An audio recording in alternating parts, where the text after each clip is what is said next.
வணக்கம். சிறகடிக்க ஆசை சீரியலில் இனி என்ன நடக்க போகுது அப்படின்னு தான் பார்க்க போகிறோம். இங்கே மனோஜுக்கு கடன் ரொம்ப ஆயிடுது. கடன்காரங்க ஃபுல்லுமே கடைக்கு தேடி வராங்க, ரொம்பவே சத்தம் போடுறாங்க. வார கஸ்டமரும் கூட கடன்காரங்க வந்து சண்டை போடும்போது இந்த கடையில் நம்ம வியாபாரம் பண்ணால் நல்லா இருக்காது அப்படின்னு சொல்லி கிளம்பி போயிடுறாங்க. ஆக மொத்தத்திலே வந்து மனோஜால் வியாபாரம் பார்க்கவும் முடியலை, வியாபாரத்தை பற்றியும் சுத்தமாகவே தெரியலை. அவர் கற்பனையிலே வாழ்ந்துட்டுருக்காரு. இப்படியா இருக்குது. இந்த சூழ்நிலையில் பாம்பே பார்ட்டி நம்மளுக்கு கண்டிப்பாக வந்து அந்த டிவி ஷோரூம் கூடிய டீலர் கொடுப்பாங்க அப்படின்னே அதையே நெனைச்சிக்கிட்டே இருக்கார். ஆனால் அவர் வந்து மனநிலையில் மனோஜை விசாரித்து பார்த்தா அவ்வளோ திருப்திகரமாக சொல்லலை. அதனால் மனோஜ் கொடுக்க வேண்டாம் அப்படின்னு சொல்லி அவர் வேறு டீலரை தேடக்கூடிய நிகழ்வில் இருக்கிறாரு. இப்படியா இருக்குது. இது தெரியாத மனோஜ் வந்து நம்மளுக்கு வந்துடும் அப்படின்னு சொல்லி கற்பனை கோட்டையிலே வாழ்க்கையை நகர்த்திக்கிட்டு இருக்காரு. அப்போ ஸ்டாஃப் எல்லாமே சேர்ந்து வராங்க. சாருங்க பாருங்கள், ஒவ்வொரு கடன்காரங்களாம் வந்து உங்கள்கிட்ட கடன் கேட்குறாங்க. கடன் கொடுக்க கூட உங்கள்கிட்ட காசு இல்லை. நம்ம கடையில் சுத்தமாக வியாபாரம் இல்லை. அதனால் இனிமேல் உங்கள்கிட்ட வேலை பார்க்க விரும்பலை சார். 2 மாதம் சம்பளம் பாக்கி இருக்குது, நீங்கள் எப்போ தர போகிறீங்க அப்படின்னு கேட்குறாங்க. நீங்களும் பார்த்துக்கிட்டு தானே இருக்கீங்க, உங்கள் ராசிக்கு பாருங்கள் வியாபாரமே இல்லை அப்படிங்கிறாங்க. சார், ஓனர் நீங்கள் வந்து ஆக்டிவாக இல்லை, அதனால தான் வியாபாரம் ஆகலை. வார கஸ்டமரை வந்து கவர் பண்ணதுக்கு கொஞ்சம் விலையை குறைச்சி கொடுக்கணும். நான் வாங்கினா இவ்வளோ தான் அமௌண்ட்டு தான் வாங்குவேன், அப்போ தான் பொருளை கொடுப்பேன் அப்படின்னா எங்கேயுமே வாங்க மாட்டாங்க சார். நிறைய பேர் வந்து கம்மியான லாபத்தில் நிறைய பொருள் வைப்பாங்க. நீங்கள் வந்து அதிகப்படியான லாபம் கேட்குறீங்க, அப்புறம் எப்படி சார் கடை வருமானம் வரும்? அதுபோக நீங்கள் ஏகப்பட்ட பேர்கிட்ட கடை வாங்கி வச்சுருக்கீங்க. கடன்காரங்க ஃபுல்லுமே வந்து கடையில் வந்து சத்தம் போட்டால் யாருமே வரமாட்டாங்க சார். ஏன், நான் கூட ஒரு கடையில் போய் வாங்க போகணும் இருந்தேன் அப்படின்னு சொன்னால் அந்த கடையில் இப்படி சவுண்டு போட்டுக்கிட்டு இருந்தால் அந்த கடையிலுக்கு நம்ம வாங்கணும், வேறு கடையில் போய் வாங்குவோம் அப்படின்னு சொல்லிட்டு போயிடுவாங்க. எங்களுக்கு தெரியல சார், நீங்கள் எப்படி பண்ணி எந்திரிச்சு வர போகிறீங்க, எது பண்ண போகிறீங்க உங்களுக்கு புரியல. எங்களுக்கு 2 மாதம் சம்பளம் கொடுங்க சார், நாங்கள் எல்லாருமே பேசி முடிவு பண்ணிட்டோம், நாங்கள் நின்றுக்கிறோம், நீங்கள் வேற ஆள் வச்சு கூட நீங்கள் பார்த்துக்கோங்க அப்படிங்கிறாங்க. நீங்கள் நின்றுக்கோங்க, ஆனால் என்கிட்ட சம்பளம்லாம் கிடையாது அப்படிங்கிறாங்க. சார், நீங்கள் என்ன சார் நினச்சிட்ருக்கீங்க? போன மாதம் தானே இந்த மாதம் தரீங்க, இந்த மாதம் தரல, 2 மாதம் ஆயிடுச்சு, 3ஆம் மாதமும் ஸ்டார்ட் ஆக போகுது, நீங்கள் கடை திறந்தே 4 மாதம் தான் ஆச்சு, என்ன சார் நினச்சிட்ருக்கீங்க அப்படிங்கிறாங்க. நான் அந்த மாதிரி தான் நினச்சிட்ருக்கேன், சம்பளமே கொடுக்காம வேலைக்காரங்களை வேலை வாங்கணும்னு நினச்சிட்ருக்கேன் அப்படிங்கிறாங்க. டேய், இதெல்லாம் சரி வராது அப்படின்னு சொல்லி ஸ்டாஃபுக்குள்ளே பேசிக்கிறாங்க. என்ன பண்ண போகிறீங்க அப்படிங்கிறாங்க. சார், ஒன்றும் பண்ண போகிறதில்ல, நாங்கள் வந்து குடோனில் இருக்க பொருளை எடுத்துகிட்டு நாங்கள் எங்களுக்கு சம்பளத்துக்கு தேவையான பொருள் எடுத்துகிட்டு போகிறோம் அப்படிங்கிறது. குடோனில் உங்களுக்கு தேவையான பொருள் எடுத்து போவீங்களா அப்படிங்கிற. ஆமாம் சார், கடையில் எடுத்துகிட்டு போனால் அந்த கடையில் நாங்கள் வேலை பார்த்ததுக்கு மரியாதை இல்லாமல் போயிடுவோம், 4 பேர் எங்களை தப்பாக பேசுவாங்க. இதே இது குடோன்லேருந்து நாங்கள் பொருள் எடுத்துகிட்டு போனால் சரி ரைட்டு, இதை வியாபாரத்தை கொண்டு போகிறாங்க போலான்னு நினச்சிப்பாங்க சார், நாங்கள் கிளம்புறோம். டேய், குடோன் சாவி வேண்ட தானடா இருக்குது அப்படிங்கிறாங்க. ஆமாம், என்கிட்ட தான் இருக்குது அப்படின்னு சொல்லிட்டு கிளம்புறாங்க. எடுக்காதுங்க அப்படிங்கிறாங்க. நேராக குடோனை திறந்துட்டு அவங்கவுங்க சம்பளத்துக்கு என்னென்ன பொருளோ எடுத்துகிட்டு அவங்க பாட்டில் போயிட்டே இருக்காங்க. சார், இங்கே பாருங்கள், அதிகபட்சமாக யாருமே எதையும் எடுக்கலை, உங்களையும் பார்க்க பாவமாக தான் தெரியுது. சரி, ஓனர் ஒரு சோம்பேறியாக இருக்கானா, அவனை வச்சு செய்வோன்னு நினச்சோம், ஆனால் வந்து நீங்கள் அதுக்கெலாம் ஒருத்து கிடையாது, சரிங்களா? அதுபோக நீங்களே கடனில் ரொம்ப தத்தளிச்சிட்டு இருக்கீங்க, பார்க்க பாவமாகவும் இருக்குது, உங்களுக்கு கடையை நடத்த தெரியல. நான் சொல்லுறதும் கேட்டுக்கோங்க, யார்கிட்டையாவது கடையை ஒரு நல்ல ரேட்டு கொடுத்துட்டு உங்கள் வேலையை பாருங்கள், அதுதான் உங்களுக்கு நல்லது. இல்லை அப்படின்னா அவங்க பாடு ரொம்ப சங்கடம் அப்படிங்கிறாங்க. என் பொருளையே எடுத்துக்கிட்டு நீங்கள் கேட்காம நீங்கள் வந்து இவ்வளோ பேசிகிட்டு இருக்கீங்களா, என் பொருளை எடுத்து போயிட்டேன்னு சொல்லி நான் பெட்டிஷன் கொடுக்குறேன் அப்படிங்கிறாங்க. தாராளமாக கொடுங்க சார், ரொம்ப நல்லாயிருக்கும், நீங்கள் கொடுங்க. பதிலுக்கு எங்களுக்கு சம்பளமே தராமல், எங்களுக்கு எந்த வசதிகளும் செஞ்சு தராமல் அவர் ஓனருங்கிற தோரணையில் இருக்காருன்னு சொல்லிட்டு நாங்களும் பெட்டிஷன் கொடுப்போம். அப்போ சின்ன பண்ணம் ஆயிடுவீங்க. ஏற்கனவே கடனில் வந்து பதில் சொல்ல முடியாமல் நெறிஞ்சு போய் கிடைக்கிங்க, சரிங்களா? என் வீட்டுக்காரி கேட்டால் கோடீஸ்வரி அப்படி இப்படிங்கிறீங்க. உங்கள் வீட்டுமா பெரிய கோடீஸ்வரி தானே, அவங்ககிட்ட பணத்தை வாங்கி எங்களுக்கு சம்பளம் கொடுத்துருக்கலாம் இல்லையா? இந்த தொழிலை டெவலப் பண்ணிக்கலாம். ஒன்றும் இல்லை, கஸ்டமருக்கு நீங்கள் ஒரு ஆஃபர் மாதிரி கொடுத்தீங்கன்னா கண்டிப்பாக வாங்குவாங்க. வாரவங்கள்ட்ட பூராமே முகம் சுளிக்கிற மாதிரி பேசுகிறீங்க. ஒரு ஏழை எளியும் வருவான், படித்தவன் வருவான், படிக்காத வருவான், நான் பெரிய பட்டதாரி 4 டிகிரி 5 டிகிரி படிச்சிருக்கேன்னு பேசுகிறீங்க. ஏங்க, கஸ்டமருக்கு அதுக்கு தேவையே கிடையாதுங்க. அவங்களுக்கு தேவை விலை கம்மியாகவும் தரமாக இருந்தால் பொருளை வாங்கிட்டு போயிடுவாங்க. உங்கள்கிட்ட சொல்லி புரிய போகிறதில்ல, நாங்கள் கிளம்புறோம், நீங்கள் பெட்டிஷன் கொடுத்தாருந்தா சொல்லிடுங்க, ஒரு ஃபோன் பண்ணி மட்டும் சொல்லுங்கள், நாங்களும் ஒரு பெட்டிஷன் கொடுத்துருவோம். டேய், இவர் நம்ப முடியாடா, நம்ம ஒரு பெட்டிஷன் கொடுத்துருவோம் அப்படிங்கிறாங்க. மனோஜ் என்ன எல்லாத்தையும் கூப்பிட்றாரு. தயவு செய்து யாரும் பெட்டிஷன் கொடுக்காதாங்க, ஏற்கனவே எனக்கு ஏகப்பட்ட ஒரு நீங்கள் பொருளோட போயிருங்க அப்படின்னு சொல்லிட்டு நட்டத்தோடு நட்டோம் அப்படின்னு சொல்லிட்டு குடோனை அடிச்சுட்டு நேராக கடைக்கு வந்துடுறாரு. கடையில் ஒத்தியில் இருக்கிறாரு. அப்போ அந்த வழியாக வந்த முத்து இவன் கடையை பார்த்துட்டு போமான்னு சொல்லிட்டு உள்ளே வராங்க. ஒரு ஸ்டாஃப் இல்லை. என்னடா ஒரு ஸ்டாஃப் இல்லை அப்படிங்கிறாங்க. எல்லோரும் நாளைக்கு வந்து டூருக்கு போகிறதுக்கு ரெடி பண்ணியிருக்கேன், அதனால் வந்து புறப்பட சொல்லியிருக்கேன் அப்படிங்கிறாங்க. என்ன டூருக்குலாம் போகிறேன் அப்படிங்கிறாங்க. இல்லை, இந்த மாதம் அதிகப்படியான வியாபாரம் ஆகிருக்கு, அதனால் வந்து டூருக்கு போகிறேன் அப்படிங்கிறாங்க. சரி ரைட்டு அப்படின்ட்டு சொல்லிட்டு முத்து கிளம்புறாரு. இங்கே மனோஜ் மனசுக்குள்ள என்ன நினைக்கிறாருன்னா, ஸ்டாஃபும் இல்லை, கடை நடத்துறதும் கஷ்டம், அதுபோக கடன்காரன் நிறைய பேர் வந்துட்டுருக்கான். இப்போ நம்ம வந்து என்ன செய்வோம், பேசாமல் நம்ம வந்து ஸ்டாஃப் எல்லாம் டூருக்கு கூப்பிட்டு போகிறோன்னு சொல்லிவிட்டு நம்ம நேராக எப்படியாவது இந்த பாம்பே பார்ட்டி அட்ரஸுக்கு போயிட்டு வந்துடுவோம். போய் என்ன சார் ஆச்சு, டீலர்ஷிப் என்ன சார் ஆச்சு, உங்களால் நான் கடன் ஆகிட்டேன், எனக்கு டீலர்ஷிப் வேணும்னு சொல்லி எப்படியாவது வாங்கிடுவோம் அப்படின்னு சொல்லிட்டு நேராக வீட்டுக்கு வராங்க. ரோஹிணி ரொம்ப சந்தோஷமான செய்தி அப்படி இப்படின்னு சொல்லலாம் ஸ்வீட்டை கொடுக்குறாங்க. என்ன மனோஜ் அப்படிங்கிறாங்க, இப்போ அதிகப்படியான வியாபாரம் ஆகுது, நம்ம ஸ்டாஃபுகள் வந்து நம்ம முன்னேற்றத்துக்கு பயங்கரமாக உழைக்கிறாங்க, அடுத்தாப்புல நம்ம டீலர்ஷிப் வேறு வரப்போகுது, அதுக்குமே இந்த பசங்க நிறைய உழைப்பை காட்ட வேண்டியிருக்கு, அதனால் அந்த பசங்களெல்லாம் குஷிப்படுத்த வேண்டியிருக்கு. இந்த பசங்களை நான் வந்து ஊட்டி கொடைக்கானல்னு சொல்லிட்டு 2 நாள் கூட்டி போயிட்டு வரலான்னு இருக்கேன், என்ன சொல்கிற அப்படிங்கிறாங்க. சரி மனோஜ், சந்தோஷமான செய்தி தான், செய்யுங்க அப்படிங்கிறாங்க. நாளைக்கே போகிறோம். நாளைக்கே போகிறீங்களா அப்படிங்கிறாங்க. ஆமாம் ரோஹிணி, எல்லாமே ரெடி பண்ணிட்டேன், ரெடி பண்ணிட்டு தான் சொல்ல நினச்சேன் அப்படிங்கிறாங்க. நீங்கள் என்கிட்ட முன்னூட்டியே சொல்லியிருக்கலாம் அப்படிங்கிறாங்க. ஏன், நானும் பார்லர் லீவ் போட்டிருப்பேன், நம்ம சேர்ந்து போய்ட்டு வந்துடலாம்ல அப்படிங்கிறாங்க. சரி சரி பரவாயில்ல ரோஹிணி, இந்த வாட்டி நான் போகிறேன், அடுத்த வாட்டி நம்ம போவோம் அப்படிங்கிறாங்க. சரி ரைட்டு அப்படிங்கிறாங்க. உடனே முத்து சொல்கிறாரு, எப்பா இவன் ஸ்டாஃப் எல்லாமே டூருக்கு கூப்பிட்டு போகிறாங்க, ஆனால் அதுக்குள்ளே முகமலர்ச்சி வண்டி இல்லவே இல்லை, கடையில் ஒரு ஸ்டாஃபும் இல்லை. கேட்டால் சார் நாளைக்கு போகிறதுக்கு இன்றைக்கி பெறப்பட சொல்லியிருக்காங்கிறான், நான் 5 மணிக்கு ஈவினிங் போகிறேன், அப்போ ஸ்டாஃப் இல்லாமல் எப்படி சார் எப்படிப்பா இருப்பாங்க அப்படிங்கிறாங்க. என்னது 5 மணிக்கு அனுப்பிட்டியா நாளைக்கு போகிறதுக்கு அப்படிங்கிறாங்க. எப்பா முன்னெச்சரிக்கையாக பெறப்படணும்னு சொல்லிட்டு தான்ப்பா அப்படிங்கிறாங்க. எப்போ நான் இவனை பற்றி விசாரித்து பார்த்தோம்மா, அந்த கடை பக்கத்தில் சொல்கிறாங்க வியாபாரமே இல்லை இந்த கடையில், முன்னாடி பழைய ஆள் வச்சுருக்கும்போது அவ்வளோ கூட்டம் வரும், அவ்வளோ ஸ்டாஃப் வருவாங்க அப்படின்னு சொல்கிறாங்க. ஏன்னா இவன் கடை பக்கத்தில் நமக்கு தெரிஞ்ச பையன் ஆட்டோ வச்சு ஓட்டிகிட்டு இருக்கான் அப்படிங்கிறான். அவன் உனக்கு தெரிஞ்சவன் ஆட்டோ தான் ஓட்டுவான், அப்புறம் என்ன ஆட்டோமொபைல் ஷாப்பாக வச்சுருப்பான் அப்படிங்கிறாங்க. உடனே டேய் போன்றான், தேவையில்லாமல் பேசலை, நீ டூருக்கு கூட்டி போறியா என்ன கூட்டி போறியா, அப்போ என்ன பண்ணு அப்படின்னு சொல்லிட்டு முத்து போயிடுறாரு.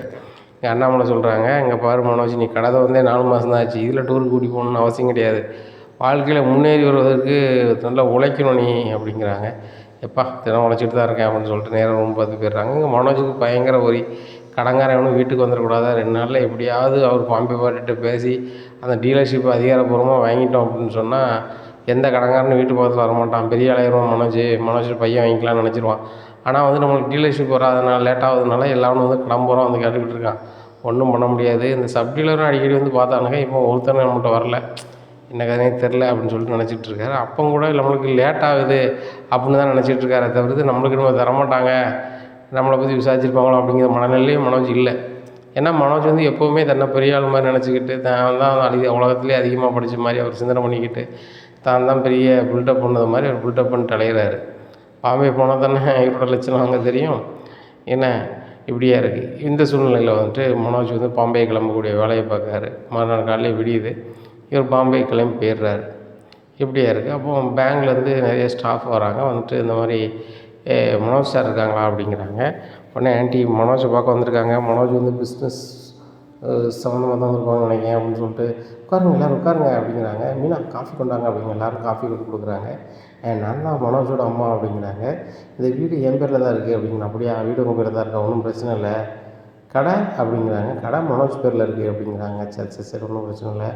ஒன்றுமா, உங்கள் பையன் எங்கள் பேங்க்கில் லோன் வாங்கியிருந்தார், 10 லட்ச ரூபா எடுத்திருந்தார், அதுக்கு பயங்கரமாக வட்டியை கட்டலை, எப்போ ஃபோன் பண்ணாலும் ஃபோனே எடுக்க மாட்டுறாரு. கடைக்கு போகும்போது அங்கே வேறு கடன்காரங்களாம் வந்து கடனை கட்டிகிட்டு இருக்காங்க, எங்களுக்கு அதிகம் கடன் தரணும். இப்படி இருக்கும்போது வந்து அவரை நம்பி நாங்கள் ஒன்றும் செய்ய முடியலம்மா, அவங்க அம்மா தானே நீங்கள், அவருக்கு பதிலாக நீங்கள் கடனை அடைச்சிடலாமா அப்படிங்கிறது. அவனுக்கு பதிலாக கடனை அடைக்கணுமா அப்படிங்கிறாங்க. இன்னும் முத்து என்னையா சொல்கிறீங்க அப்படிங்கிறாங்க. ஆமாம் சார், எங்கள் பேங்கில் 10 லட்ச ரூபா கடன் வாங்கியிருந்தார், கிட்டத்தட்ட வட்டி கிட்டின்னு சேர்த்து ஒரு 13 லட்ச ரூபா வருது, கட்டலை. கடைக்கு போய் எங்கள் ஸ்டாஃப் போய் கேட்க போகல, அங்கே 2 கடன்காரங்க கடன் ஒன்று கட்டிகிட்டு இருக்காங்க, எவ்வளோ வாங்கி வச்சுருக்காரு ஏது வாங்கி வச்சுருக்காருன்னு தெரியாது. எங்களுக்கு வந்து பணத்தை விட்டுக்கிட்டு நாங்கள் இருக்க முடியாது, அதனால் இருக்கிறத நாங்கள் கைப்பற்றி ஆகணும். என்ன, அதனால் நாங்கள் நோட்டீஸ் கொண்டு வந்துருக்குறோம், அவர் கடையை நாங்கள் ஏலம் விட்டு எங்களுக்கு தர வேண்டிய தொகையை எடுக்க போகிறோம் அப்படிங்கிறாங்க. இதை கேட்ட விஜயாவும் ரோஹிணி ரொம்ப ஷாக்காகிறாங்க. மனோஜுக்கு கால் பண்ணுறாங்க, மனோஜ் செல்லை சுவிட்ச் ஆஃப் பண்ணிடுறாரு. ஏன்னா பாம்பே போகிறோம், நம்ம வந்து டூருக்கு போகிறோன்னு சொல்லிட்டு போகிறோம், அங்கே போய் சக்ஸஸ்ஃபுல்லாக கிடச்ச பிறகு தான் ஃபோன் அடிக்கணும்னு சொல்லிட்டு செல்லை சுவிட்ச் ஆஃப் பண்ணிடுறாரு. அவர் பாம்பே போயிட்டுருக்காரு. இங்கே ஒன்றும் ஓடலை ஒருத்தருக்கும்.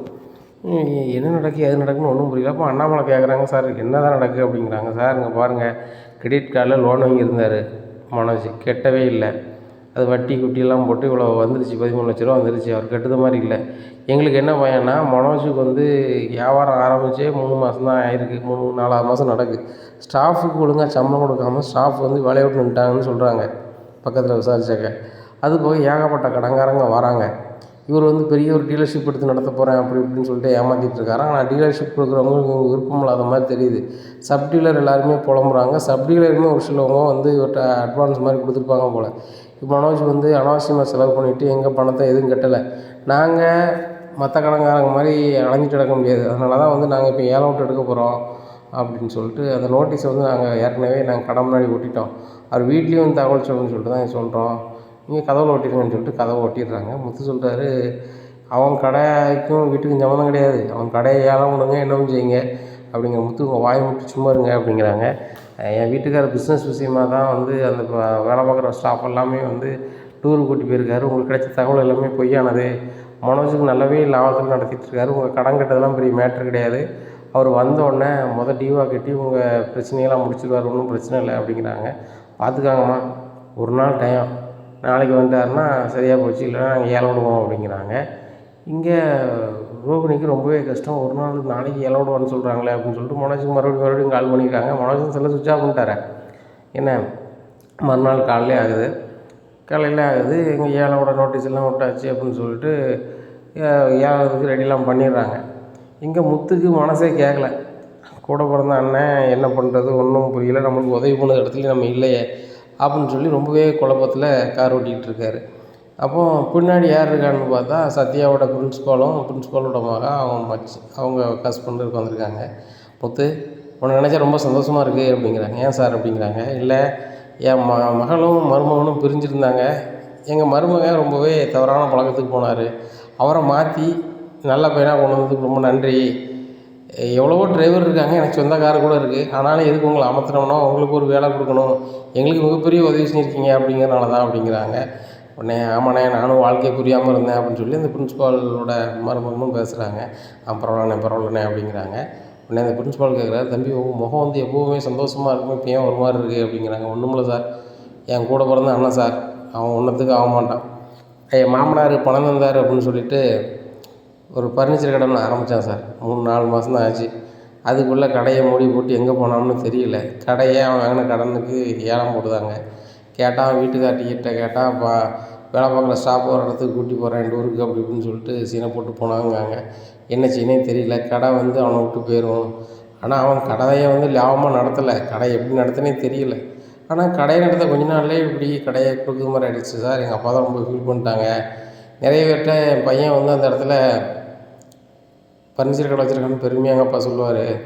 எங்கள் அப்பா ரொம்ப இதாக இருக்கும், மலர்ச்சியாக இருப்பார். இப்போ மனுஷன் ரொம்பவே நொந்து போயிருக்காரு சார், அதான் ரொம்ப கஷ்டமாக இருக்குது அப்படிங்கிறாங்க. உடனே அந்த பிரின்ஸ்பால் நினைக்கிறாரு, 4 மாதம் தான் நடத்திருக்காரு, அதுக்குள்ளே அடைச்சிருக்காருன்னா அப்போ ஊக்கம் இல்லை போல் அப்படின்னு சொல்லிட்டு, தம்பி 4 மாதம் தான் நடத்திருக்காரு, அதுக்குள்ளே இப்படி ஆயிடுச்சு அப்படிங்கிறாங்க. அதான் சார் அகலக்கால். 2வது பழைய பணியாளர்களை மதிக்காமல் புதுசாக நான் படித்தவனை தான் எடுப்பேன்னு சொல்லி எடுத்தது. பழைய ஆட்களுக்கு அனுபவம் இருக்கும், அவங்கள வச்சு தொழில் பண்ணால் ஜெயிச்சிருக்கலாம். இதெல்லாம் தெரியாமல் பண்ணிடுறான். அதுபோக நம்ம சொன்னாலும் கேட்க மாட்டான். அதுக்குள்ளே வழி இல்லை சார், என்ன செய்யணும்னு தெரில, கஷ்டமாக இருக்குது. எங்கள் வீட்டிலேருந்து யாராவது வாங்கி வச்சு எங்கள் அப்பா பேரை காப்பாற்றலான்னு சொன்னாக்க, என் தம்பி ரவியும் ஒரு கடையில் வந்து சமையல்காரனாக இருக்கான், நான் டிரைவராக இருக்கேன். அவங்க மாமனார்ட்ட ஏகப்பட்ட பணம் இருக்குதான். ஆனால் வந்து அவன் கேட்கக்கூடாதுன்னு அவன் சுயமரியாதையில் இருக்கான். ஏன் மாமனார்ட்ட வசதி இல்லை, நான் கேட்கவே முடியாது, எங்கள் மாமனார் இல்லை, இப்படியா இருக்குது என்ன சாட்சி அப்படின்னு சொல்லிட்டு புலம்பிகிட்டே இருக்கும்போது பிரின்ஸ்பாலுக்கு தோணுது, நம்மளுக்கு பையன் இல்லை, ஒரு பொண்ணு தான், கட்டி கொடுத்தாச்சு, மருமகனும் தெரிஞ்சிட்டாங்க, அவங்களுக்கு செய்ய வேண்டியதெல்லாம் செஞ்சாச்சு, நம்ம அக்கௌண்ட்டில் எவ்வளோ பணம் இருக்குது அப்படின்னு சொல்லி யோசிக்கிறாரு. 40 லட்ச ரூபாய்க்கு மேலே இருக்கும்ல அப்படின்னு சொல்லிட்டு நினைக்காரு. சரி ரைட்டு, 40 லட்ச ரூபாய்க்கு உள்ளே ஏலம் வந்துச்சுன்னா அதை எடுத்து முத்துக்கு கொடுத்துருவோம், இவனும் நம்மளுக்கு ஒரு பையன் மாதிரி தானே, காலத்துக்கு இருந்துட்டு போட்டோம் என்ன அப்படின்னு சொல்லிட்டு மனசுக்கு நினைக்காரு. நேராக கொண்டு பொண்ணு அப்படியே அவங்க வீட்டில் இறக்கி கொடுத்தாங்க. அப்பா இருந்து போங்க அப்படிங்கிறாங்க. ஏம்மா நான் ஒரு நாள் கழிச்சு வரேம்மா, இன்றைக்கி ஒரு முக்கியமான வேலை இருக்குது, எனக்கு வந்து முத்துக்குவோம் அப்படிங்கிறாங்க. அப்படியாப்பா, முத்துனே ரொம்ப நன்றிண்ணே, என் வாழ்க்கையும் காப்பாற்றிருக்கீங்க, எங்களை கரெக்டாக கொண்டு இறக்கி விட்ருக்கீங்க அப்படிங்கிறாங்க. சரிம்மா பார்ப்போம் அப்படின்னு சொல்லிட்டு காரை எடுத்து போகிறாங்க. தம்பி இப்போ நீங்கள் நேராக எங்கே போகிறீங்க அப்படின்னு கேட்குறாங்க. சார் உங்களை வீட்டு விட்டு நான் வந்து எங்கள் வீட்டுக்கு போகிறேன் சார், மனசுக்கே சரியில்லை அப்படிங்கிறாங்க. தம்பி உங்கள் அண்ணன் கடை கொடுங்க, ஏலத்துக்கு போவோம் அப்படிங்கிறாங்க. உடனே என்ன சார் சொல்கிறீங்க, அங்கே போய் நான் என்ன சார் செய்கிறது, ஏலம் விடுவாங்க, அதுபோக வந்து என்கிட்ட பணம் எதுவும் இல்லை சார், எப்படி சார் ஏலம் எடுக்க முடியும் அப்படிங்கிறாங்க. தம்பி பணம் என்கிட்ட இருக்குது, ஏலம் நான் எடுக்கிறேன், ஆனால் கடையை நீங்கள் தான் நடத்தணும், கடை உங்கள் கடை. எனக்கு ஒரு பையன் இல்லைன்னு சொல்லிட்டு நிறைய நாள் நான் ஃபீல் பண்ணியிருக்கேன். என் பொண்ணு கஷ்டப்படும்போது கூட பையன் இருந்தாங்கன்னா மாப்பிள்ளைட்ட என்ன ஏதுன்னு கேட்டுட்டு போனேன் அப்படின்னு கூட ஃபீல் பண்ணியிருக்கேன். ஆனால் இன்னும் நான் அப்படி நினைக்க மாட்டேன். என் பொண்ணு பொண்ணுனா கண்டிப்பாக நீங்கள் நிற்பீங்கன்னு நம்புகிறேன்.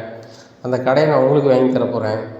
உங்கள் அப்பா இப்போவும் பெருமையாக தான் சொல்லுவார், என் பையன் கடை வச்சுருக்கான்னு சொல்லிட்டு, அந்த மாதிரி பண்ணிடலாம், வண்டி என் கொடுங்க அப்படிங்கிறாங்க. இல்லை சார் வேண்டாம் சார், அங்கே ஏழை எவ்வளோ போதோ ஏது போதோ அந்த தொகையை தருத அளவுக்கு நான் ஆள் இல்லை அப்படிங்கிறாங்க. நான் பணமே வேணாங்கிறேன், நீ என்னப்பா எப்படி பேசிகிட்டு இருக்க? என் மருமகனும் என் பொண்ணும் என் மருமகனும் பிரிஞ்சிருக்கும்போது 3ஆவது மனுஷங்க நம்மளுக்கு என்னென்னு பார்க்காம கூட பிறந்த சகோதரி மாதிரி நினச்சி பேசி ஒழுங்கு பண்ணி விட்ருக்க. என் மருமகனும் கம்ப்ளீட்டாக திருந்திருக்காரு அப்படிங்கிறாங்க. சார் அவரும் என்ன மாதிரி சரக்கு அடிக்கலான்னு தான் என் மனைவி வந்தப்புறம் நான் திருந்தினேன். வாழ்க்கையில் நடக்கக்கூடிய லாப நட்டங்கள்லாம் சொன்னேன், அதை புரிஞ்சுக்கிட்டு அவரும் மாறிட்டார் சார். இதுக்கு நீங்கள் இவ்வளோ பெரிய உதவி செஞ்சீங்கன்னா என்னால் கைமாறு செய்கிறது ரொம்ப கஷ்டமாக இருக்குது சார், எனக்கு வாய்ப்பு இல்லை அப்படிங்கிறாங்க. தம்பிங்க பாரு, ₹1 தர வேண்டாம், நான் அண்ணன் உனக்கு தர கிஃப்ட்டு, அதை நினச்சிக்கோ. என்னைய சாருக்குன்னெலாம் கூப்பிடாத, கூட பிறந்த அண்ணன் மாதிரியோ அப்பா மாதிரியோ நினச்சிக்கோ. உனக்கு நான் வயசுக்கு மூத்த ஆள் தானே, எனக்கு இளைய ஆளுக்கு நான் செய்யக்கூடாதா நான் அப்படிங்கிறாங்க. இல்லை சார் வேண்டாம் அப்படிங்கிறாங்க. தம்பி ஒன்று வச்சுக்கிடுவோம், கடனாக தரேன் ₹40 லட்சம், சரிதானா? இவ்வளோ நாளில் தான்னா சொல்ல மாட்டேன், ஆனால் வட்டி வாங்க மாட்டேன். அசலை நீ 100 இருந்தாலும் சரி தான், நீ 200 இருந்தாலும் சரி தான், அது எப்போனாலும் கிடச்சிக்கோ அப்படிங்கிறாங்க. ரொம்ப நன்றி சார் அப்படிங்கிறாங்க. இதுக்கு என்ன நன்றி, வண்டியை ஏலத்துக்கு கொடு அப்படிங்கிறாங்க. அங்கே ஏலம் நடந்துகிட்டு இருக்குது, டபார்னு குறுக்க போகிறாங்க. குறுக்க ஏலம் நாங்களும் கலந்துக்கிடணும் அப்படிங்கிறாங்க. கலந்துக்கிடணுமா, யார் பேரில் கலந்துக்கிடணும் அப்படிங்கிறாங்க. உடனே அந்த பிரின்ஸ்பால் சொல்லுறாரு, முத்து பேரில் கலந்துக்கிடணும் அப்படிங்கிறாங்க. முத்து பேரை கொடுக்குறாங்க. சரி ரைட்டு, மறுபடியும் ஏலம் விடுறோம் அப்படின்னு சொல்லிட்டு ₹1 லட்சம் ஆரம்பிக்கி. உடனே ₹1 லட்சம் நிறைய பேர் கேட்காங்க. அப்புறம் 2 லட்சம் வரும், 2 லட்சம் ஒரு ஆள் கேட்காங்க, 3 லட்சம் கேட்காங்க, அப்படி போய்கிட்டே இருக்குது. இந்த ஒரு ஆள் 18 லட்சம் அப்படிங்கிறாரு. உடனே பிரின்ஸ்பால் வந்து 20 லட்சம் அப்படிங்கிறாங்க. 20 லட்சம் மேலே யாருமே கேட்கல. பேங்க்கு 10 லட்ச ரூபா தான் பணம் கட்டணும். அப்போ 20 லட்ச ரூபான்னு எடுத்தோடனே முத்து அப்படின்னு சொல்லி முடிவு பண்ணி 20 லட்ச ரூபாய்க்கு இது பண்ணிடுறாங்க. 20 லட்ச ரூபாயை ஒரு ஆள் ஃபோன் பண்ணி கொண்டு வர சொல்கிறாரு. அந்த ஆள் கொண்டு பெட்டியில் கொடுக்காரு. உடனே அந்த ஏலம் நடக்கிற இடத்துலையே கட்டிடுறாங்க. கட்டிட்டு மனோஜுக்கு வந்து 13 லட்ச ரூபா எடுக்கணும், அதை எடுத்துக்கிறாங்க. மீதி 7 லட்ச ரூபா இருக்குது. ரோஹிணிக்கு கால் பண்ணுறாங்க, ஏம்மா கடை வந்து 20 லட்ச ரூபாய்க்கு ஏலம் இருக்குது, 7 லட்ச ரூபா பணம் இருக்குது, வந்து வாங்கிட்டு போங்க அப்படிங்கிறாங்க. ரோஹிணி வந்து வாங்குறாங்க. அங்கே பார்க்குறாங்க, முத்துவும் நிற்கிறாங்க. அப்போ ஏலம் விட்டவங்க சொல்கிறாங்க, என்னம்மா இன்னமும் உங்கள் கடையோட ஓனர் இவர் தான் அந்த கடையை ஏலம் எடுத்திருக்காரு அப்படிங்கிறாங்க. இதை பார்த்தா ரோஹிணிக்கு பயங்கர ஷாக்கு. என்னது, நம்ம கடையை முத்து ஏலம் எடுத்திருக்கானா, இவ்வளோ பணம் இவனுக்கு ஏது அப்படின்னு சொல்லிட்டு முழிக்காங்க. முத்துக்கு ஒரு பேரும் சொல்ல முடியல, ஏன்னா பணம் போட்டது பிரின்ஸ்பாலு அப்படின்னு சொல்லிட்டு, முத்து வாங்க கடையில் உட்காருங்க கல்லால், நான் உங்களை அந்த அழகை பார்க்கணும் அப்படிங்கிறாங்க. உடனே சரி ஒரு மாதிரி முகத்தை வச்சுட்டு போகிறாரு. உட்காருங்க தம்பி அப்படின்னு சொல்லிட்டு ஃபோட்டோ எடுத்துட்டு, நல்லாயிருக்கு, 20 லட்ச ரூபாய்க்கு நீங்கள் எடுத்துருக்கீங்க, 20 லட்ச ரூபாய்க்கு மொத்தமாக தரணும் அவசியமே கிடையாது. நான் சொன்ன மாதிரி தான், 100 தருவீங்களா, 200 தருவீங்களா, எப்படி தருவீங்களோ, இல்லை தராமல் இருப்பீங்களா, எனக்கு பிரச்சனை கிடையாது. நான் உங்கள்கிட்ட பணம் எதிர்பார்க்கல, நீங்கள் தொழில் பண்ணி ஜெயிச்சு வாங்க, உங்கள் அப்பாவுக்கு பெருமையாக இருக்கணும். படிக்காத பையன் அப்படியே போயிட்டான் அப்படின்னு இருக்கக்கூடாது. அண்ணன் கடையை விற்றுட்டான், ஏலம் போயிடுச்சு, ஆனால் அந்த கடையை நம்ம எடுத்து நடத்துகிறோம், அப்பாவையும் பேரை காப்பாற்றுறோம் அப்படிங்கிற கத்தில் நடத்தணும், சரியா அப்படிங்கிறாங்க. ரொம்ப நன்றி சார் அப்படிங்கிறாங்க. பரவாயில்ல அப்படிங்கிறாங்க. இங்கே ரோஹிணிக்கு வயிற்றுச்சு, அப்படி ஒரு வயிற்றுச்ச. விஜயாவுக்கு கால் பண்ணுறாங்க, ஆண்டி உன் பையன் செல்லு சுவிட்ச் ஆஃப்னு தான் இன்னும் வருது, ஆனால் வந்து கடையை ஏலம் விட்டாங்க, கடையை ஏலம் விட்டு அந்த கடையை வந்து எடுத்தது யாருன்னு தெரிஞ்சால் நீங்களே ரொம்ப ஷாக் ஆகிடுவீங்க அப்படிங்க. யாருமா எடுத்திருக்கா, நம்ம கடை போச்சா, யார் எடுத்திருக்கா அப்படிங்கிறாங்க. எடுத்தது வேறு யாரும் இல்லை, உங்கள் பையன் முத்து தான். என்னது, முத்து கடையை ஏலம் எடுத்திருக்கானா அப்படிங்க. ஆமாம் தான், 20 லட்ச ரூபான்னு ஏலம், 20 லட்ச ரூபாயில் அவன் எடுத்திருக்கான் அப்படிங்கிறாங்க. இதை கேட்டால் விஜயாவுக்கு ஒன்றும் ஓடலை. விஜயா பார்த்துட்டு, என்ன விஜய் என்னாச்சு அப்படிங்கிறாங்க. ஒன்றும் இல்லைங்க, என்னாச்சு அப்படிங்கிறாங்க. மனோஜ் கடையை ஏலம் விட்டாங்களா அப்படிங்கிறாங்க. ஆமாம், நேற்று வந்தாங்கள்ல, கடனை கட்டலைன்னு ஒரு ஏலம் விட்டு தான் எடுப்பாங்க, அவங்க தொகையை அவங்க எடுத்து தான் வாங்க அப்படிங்கிறாங்க. இல்லைங்க, கடை 20 லட்ச ரூபாய்க்கு ஏலம் போயிருக்கான், 13 லட்ச ரூபா மனோஜ் கட்டணும், மீதி 7 லட்ச ரூபாயை ரோஹிணிக்கு ஃபோன் பண்ணி கொடுத்துட்டாங்களா, கடை ஓனரு யார் அப்படிங்கிறாங்க. உங்கள் பையன் முத்து தான் எடுத்திருக்கான் அப்படிங்கிறது. முத்து தான் கடையை ஏலம் எடுத்திருக்காங்க, அவ்வளோ பணம் வேண்டியது அப்படிங்கிறாங்க. இங்கே மீனா சமையல் கட்டிலேருந்து வந்து நிற்காங்க. அம்மா என்ன சொல்கிறாங்க அப்படிங்கிறாங்க. சொன்னால் புரியல, உன் புருஷனை வச்சு கடையை அவங்க பேரில் வர வச்சிட்டல, எல்லா வேலையும் நீ பார்ப்பேன், அந்த பணம் உனக்கு எப்படி வந்துச்சு, உன் தம்பி எங்கே ஆட்டை போட்டு கொடுத்தான் அப்படிங்கிறாங்க. விஜயா வாயை மூடிக்கிட்டு, முதல்ல என்ன நடக்கு எது நடக்குன்னு எனக்கு ஒன்றும் புரியலை, மீனா இருமா வரேன் அப்படின்னு சொல்லி ஒரு ஆட்டோ பிடிச்சி நேராக பர்னிச்சர் கடைக்கு போகிறாங்க. அங்கே பிரின்ஸ்பாலும் முத்தும் நிற்காங்க. அப்போ முத்து அப்படிங்கிறாங்க. ஐயா இதான் எங்கள் அப்பா அப்படிங்கிறாங்க. அப்படியா, பையனை நல்லா வளர்த்துருக்கீங்கய்யா, ரொம்ப நல்ல பையன். இன்னும் அந்த கடையோட ஓனர் முத்து தான். உங்கள் பையன் மூத்த பையன் இந்த கடையை வச்சுருந்தாரு, ஒழுங்காக நடத்தலை, கடங்காவல் ஆயிடுச்சு.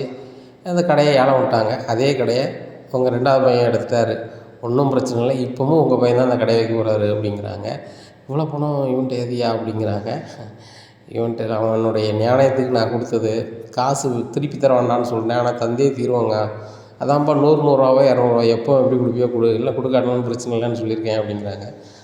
நம்மளை கையெடுத்து கும்பிட்றாங்க. ஐயா இவ்வளோ பெரிய தொகையை யாருமே இப்படி கொடுக்க மாட்டாங்க ஐயா அப்படிங்கிறாங்க. ஐயா நான் நிறைய படிச்சிருக்கேன், என் பொண்ணோட வாழ்க்கையை சரி பண்ண முடியாமல் நான் நொந்து நூலாகிட்டேன். உங்கள் பையன் நீங்கள் வளர்த்த பொறுமையில் பக்குவமாக என் மருமகன்ட்டையும் என் மகட்டையும் எடுத்து சொல்லி சேர்த்தும் வச்சுக்கிறது மட்டும் இல்லாமல் என் மருமகனையும் திருத்திருக்காரு.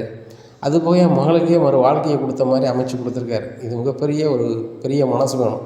அந்த மனசுக்கு ஒரு காணிக்கையாக தான் நான் கொடுத்துருக்கேன், வேறு ஒன்றும் இல்லை. மற்றபடி உங்களுக்கு பையன் இருக்கா, 3 பையன், எனக்கு பையன் இல்லை, இவனை நான் பையனாக பார்க்குறேன் முத்தை, அதனால தான் வாங்கி கொடுத்துருக்கேன் அப்படிங்கிறாங்க. அண்ணாமலைக்கு என்ன சொல்லனே தெரில. டே முத்து, உன் நேர்மைக்கும் அன்புக்கும் கிடைச்ச பரிசுடா அப்படிங்கிறாங்க. அப்போ எனக்கு என்ன சொல்லுதுனே தெரிலப்பா அப்படிங்கிறாரு முத்து. என்னை கொண்டு வீட்டில் விட்டு வந்துடுறியாப்பா அப்படிங்கிறாங்க. சரிங்க அப்படின்னு சொல்லிட்டு வீட்டில் கொண்டு விட்றாங்க. ஐயா உங்களை மாதிரி யாருமே உதவி செய்ய மாட்டாங்க அப்படின்னு இருக்காங்க. அண்ணாமலை கடையில் இருக்காங்க.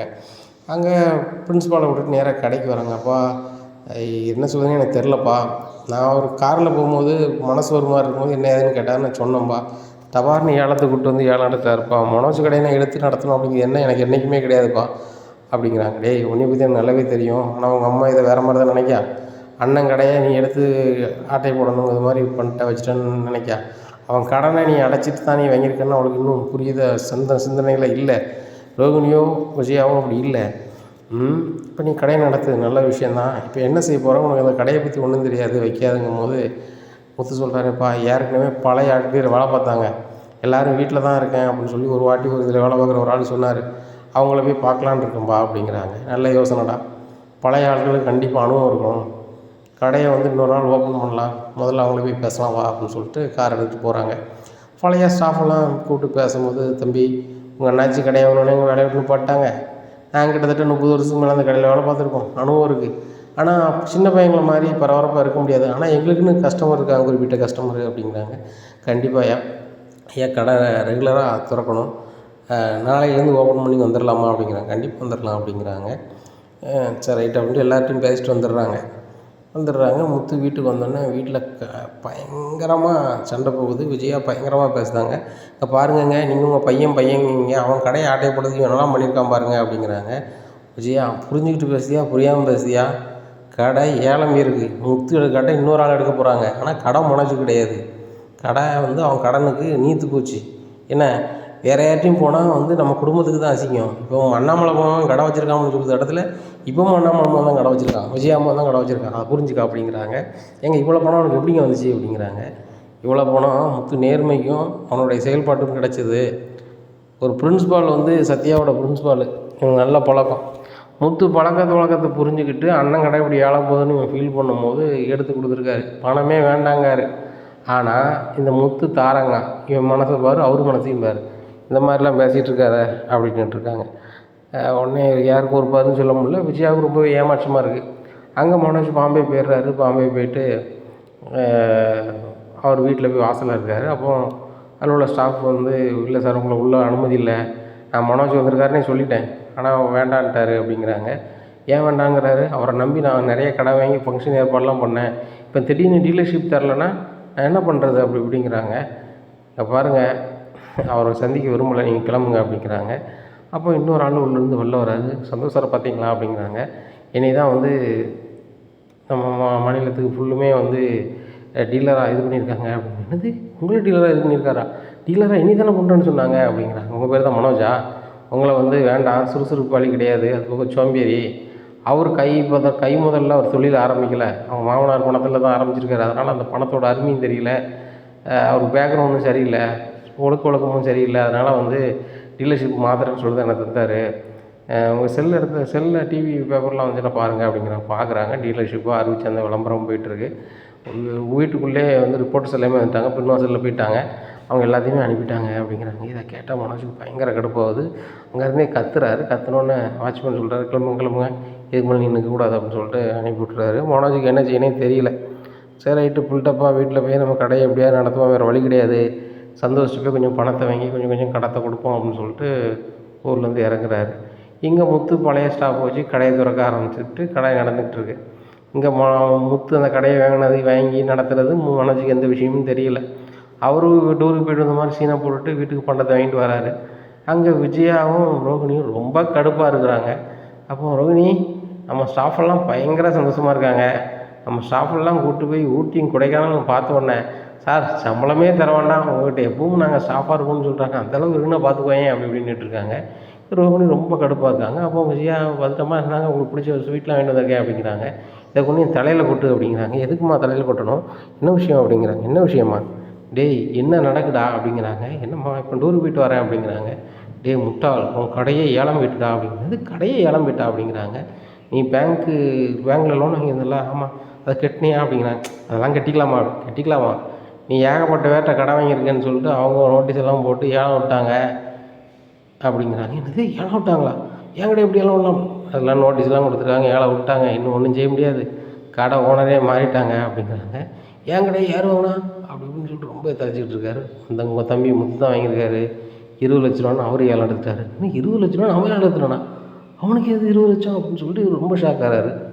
அவர் தெரிஞ்சவர் யாராவது கொடுத்தாராம், அவன் ஏலம் எடுத்துட்டாரு. ஏன் இன்னைக்கு கடையை ஓப்பன் பண்ணிட்டாரு, பழைய ஸ்டாஃபெல்லாம் கூப்பிட்டு கடையை ஏலம் விட்டாங்க அப்படிங்கிறாங்க. மனசு ஒன்றும் ஓடலை, பரபரப்பாக கார் எடுத்து நேராக கடைக்கு போகிறாரு. அங்கே பல்லாவில் முத்து உட்காந்துருக்காரு, பழைய ஸ்டாஃப்லாம் இருக்கிறாங்க. முத்தை பார்த்துட்டு, ஏன் கடையை நீ எப்படி வாங்கலாம் அப்படிங்கிறாங்க. முட்டா பேல லூசு பேல, கடையை ஏலம் விட்டாங்க, நான் எடுத்துட்டேன், நான் இல்லைன்னா யாருனாலும் எடுப்பாங்க, சரிதானா, 20 லட்ச ரூபா கட்டி எடுத்துருக்கு, கடையை இப்போ வேணும் அப்படின்னா 20 லட்ச ரூபாய் கொண்டா கடையை எடுத்துக்க அப்படிங்கிறாங்க. 20 லட்ச ரூபாய்க்கு நான் எங்கடா போகுதுன்னு சொல்லிட்டு ரொம்பவே முடிச்சுட்டு நேராக பேங்க்கு போகிறாங்க. இங்கே எப்படி உடனே விடலாம் வைக்கலாம் அப்படிங்கிறாங்க. சார் ஏலம் விட்டாச்சு, கடை உங்கள் பேரை தான் இருந்துச்சு, நீங்கள் கட்ட வேண்டிய படத்துக்கு எடுத்து விட்டாச்சு, நீங்கள் எங்கே போங்களோ போங்க அப்படிங்கிறாங்க. வேறு வழியே இல்லாமல் வீட்டுக்கு போகிறாங்க. உடனே ரோகிணி கேட்குறாங்க, மனோஜ் என்கிட்ட கூட நீங்கள் உண்மையை சொல்ல மாட்டீங்களா, எங்கே தான் போயிட்டு வந்தீங்க, இப்போ பாருங்கள் இப்போ கடை போச்சு, இப்போ என்ன பண்ண போகிறீங்க அப்படிங்கிறாங்க. டேய் கண்ணா பாருடா, கடையும் போச்சு எல்லாம் போச்சு, உன் மாமனார் வேறு உள்ளே இருக்கார், இப்போ இருக்கிறது வெறும் 7 லட்சம் தான், இந்த 7 லட்சத்தை நீ கடன்காரன்ட்ட கொடுத்துட்டு இருந்தேன்னா அதுவும் காணாது, ஒன்று செய்யுங்கடா, புத்திசாலித்தனமாக செய்யுங்க, இந்த 7 லட்சத்தை வச்சு ரோகிணி ஊருக்கு கிளம்பிடுங்க அப்படிங்கிறாங்க. ரோகிணி ஊர் மலேசியாலாமா அப்படிங்கிறாங்க.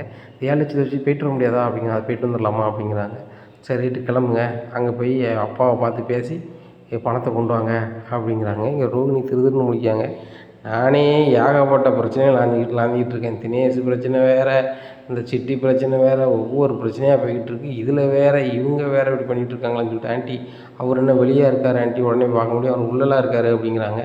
உள்ளே இருந்தாலும் என்னம்மா மனுக்குன்னு போட்டு பார்த்துட்டு வாங்க, வேறு வழி கிடையாது, யார் மூலமாக அவர் தகவல் இது பண்ணுவார், அங்கே இருந்துக்கிட்டே உங்களுக்கு 30 லட்ச ரூபா அனுப்பலையா, இப்போ கண்டிப்பாக ஏதாவது பண்ணுவார், நீங்கள் போய்ட்டு வாங்க அப்படிங்கிறாங்க. அமரவணி இப்போ போய்ட்டு வந்துடுவோம், நம்ம இங்கேயே கிடந்தோம்னு வச்சுக்கோங்க, கடங்காரம்லாம் சுற்றிட்டு வருவாங்க, அதுக்கப்புறம் நம்ம ஃபாரின் போய் எப்படியாவது உங்கள் அப்பாட்ட வெயிட் அமௌண்ட் நின்றுட்டு வந்துடுவோம். இந்த முத்தே சாதாரண டிரைவர், அவனுக்கு ஒன்றும் தெரியாது, அவனே ஒரு ஃபர்னிச்சர் கடை நடத்தும் போது அவன் அண்ணனா, நான் எத்தனை டிகிரி படிச்சிருக்கேன், நான் எவ்வளோ பெரிய தொழில் பண்ணணும், உங்கள் அப்பாவை பார்த்து நம்ம பல கோடி ரூபாயோட தான் இங்கே வரோம், உங்கள் அப்பா அக்கௌண்ட்லேயே 300 கோடி ரூபா கிடக்கும்போது 150 கோடி கூட உங்கள் அப்பா வச்சுட்டு போகிறாங்க, 150 கோடி என்கிட்ட தந்தால் போதும், அதை வச்சு நான் பெரிய அளவில் பிஸ்னஸ் ஆரம்பிச்சிருவேன் அப்படிங்கிறாங்க. உடனே ரோகிணி சொல்ல, நீ கிழிச்ச அப்படிங்கிறாங்க. என்ன இப்படி பேசுகிற அப்படிங்கிறாங்க. உண்மையாக தான் சொல்கிறேன், இருக்க தொழிலும் ஒழுங்காக பண்ண முடியல, 4 மாதத்தில் கோட்டையை விட்டேன், இப்போ எப்படி பண்ண போகிற அப்படிங்கிறாங்க. ரோகிணி நல்லா இருப்பேன், என் செல்லம்லாம், என் செல்லக்குட்டிலாம், எப்படியாவது நம்ம அங்கே கிளம்புறோம், அங்கே கிளம்பி கண்டிப்பாக நம்ம இது பண்ணணும் ரோகிணி, ப்ளீஸ் ரோகிணி அப்படிங்கிறாங்க. மனோஜ் புரிஞ்சுக்கோங்க, நம்ம உடனேலாம் டிக்கெட்டு கிடைக்காது அப்படிங்கிறாங்க. இரு நான் செல்லில் பார்க்குறேன்னு சொல்லிட்டு செல்லில் பார்க்குறாங்க. ரோகிணி 2 நாள் கழிச்சு டிக்கெட் இருக்குது, போடும் ப்ளீஸ் அப்படிங்கிறாங்க. இங்கே பாருங்கள் மனோஜ், ரொம்ப அவசரப்படாதீங்க அப்படிங்கிறாங்க. உடனே ரோகிணி கையை பிடிக்கிறாங்க விஜயா. இங்கே பாரு ரோகிணி அத்தை அவன் மேலே எவ்வளோ பாசம் வச்சுருக்கேன், மனோஜ் மேலே எவ்வளோ பாசம் வச்சுருக்கேன்னு உனக்கு தெரியும், இந்த வீட்டிலே மனோஜ் தான் பெரிய ஆளாக இருக்கணுங்கிறது என் ஆசை. இப்போ பாரு, ஒரு குருட்டு பூனை விட்டத்தில் பாஞ்ச மாதிரி அந்த முத்துக்கு எப்படியோ இன்னொரு ஆள் மூலமாக அதிர்ஷ்டம் கிடச்சிருச்சு. இப்போ மனோஜ் தெரிஞ்சோ தெரியாமல் ரொம்ப கஷ்டப்படுறான்.